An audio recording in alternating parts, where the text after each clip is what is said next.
Il est des hommes dont l'œuvre traverse le temps et façonne les générations. Monseigneur Benoît Gassongo est de ceux-là. Sa vie et son œuvre ont été au centre d'un colloque international organisé à Brazzaville. Décédé il y a 45 ans, Monseigneur Benoît Gassongo demeure une figure majeure de l'histoire religieuse et culturelle du Congo. Du 21 au 23 janvier 2026, l'association Solidarité Plurielle, en collaboration avec la formation doctorale Histoire et civilisation de la faculté des lettres et des sciences humaines de l'université Marien-Ngouabi, a réuni chercheurs et acteurs culturels autour de son héritage. Monseigneur Benoît Gassongo fait partie des premiers Congolais qui ont eu accès à l'école européenne, donc à l'instruction. Après avoir reçu la première éducation basée sur sa culture ancestrale, quand il reçoit la deuxième à partir de l'Église, en comparant les fondamentaux de cette culture, Monseigneur Benoît Gassongo s'est retrouvé parce que, étant né d'une famille qui a une forte connaissance traditionnelle, son oncle, l'un des grands chantres de la danse au nez, Opéra Le Momo, a certainement légué à son neveu toute la culture ancestrale rouge. Et quand il lit la Bible, il sait très bien que dans la Bible, il y a l'amour. Dans Antoine qu'il a écrit, il y a aussi l'amour. Dans la Bible, il y a la justice. Dans Antoine aussi, il y a la justice. C'est ce qui a permis à Monseigneur de se dire que ce que les Blancs nous ont apporté n'est pas supérieur à notre culture. Donc, il a su savoir que ceci renvoie à ma culture, cela renvoie à ma nouvelle culture que j'ai acceptée, et que les deux cultures n'ont aucune contradiction. C'est là, c'est pour dire qu'il n'a pas été, comme je dirais, rendu esclave après avoir reçu la culture européenne.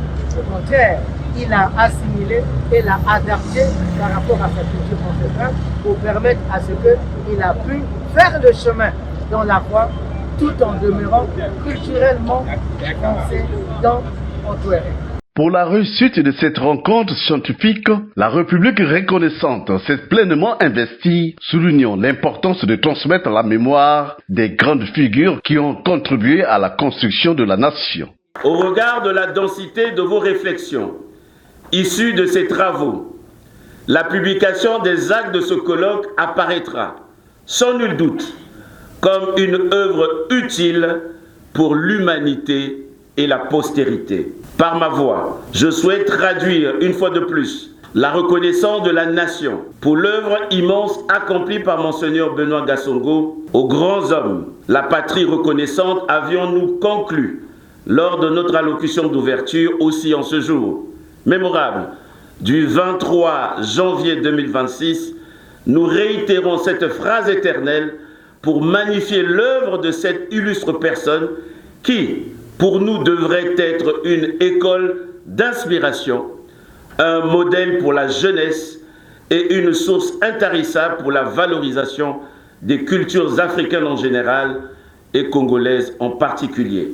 Né en 1910, Monseigneur Benoît Gassongo apparaît aujourd'hui comme un véritable passeur de mémoire. Pour ses pairs, ses fidèles, parents et les jeunes générations, il incarne le dialogue entre foi, tradition et modernité. Nous célébrons donc le 45e anniversaire de sa mort, sa disparition tragique. Et il était louable pour nous, reconnaissant de son œuvre accomplie dans le monde religieux, dans le monde des écoles, mais aussi dans la culture, de vénérer cette grande figure du Congo et en particulier du département de Nkeni à Lima.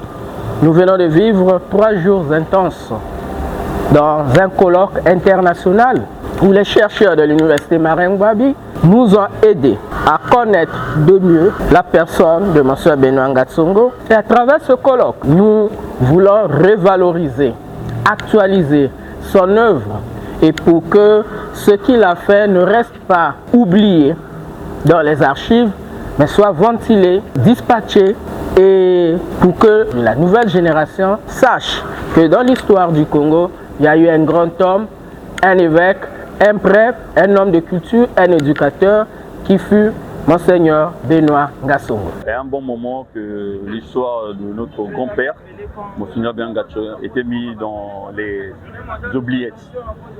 Vu ses œuvres qu'il a eu à faire, et aujourd'hui on est très content, très reconnaissant de cette association Kenya Lima, les monseigneurs et tous les participants de ce colloque. Et c'est une fierté pour nous pour cette journée. Aujourd'hui, on a dû penser encore à parler à ce dernier qui a beaucoup œuvré dans l'éducation, dans les missions évangéliques au nord du pays. Et il a participé aussi dans l'éducation hors frontières. Donc on honorerait son nom et à jamais les décennies.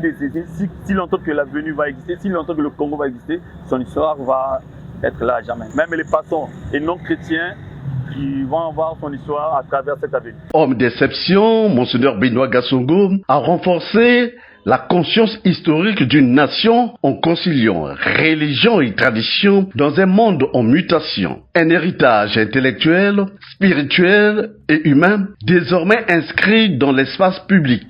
À Brazzaville, les autorités municipales ont redébaptisé une avenue du cœur de Wendy, 5e arrondissement, en avenue Monseigneur Benoît Ngassongo, consacrant ainsi son entrée dans la mémoire collective.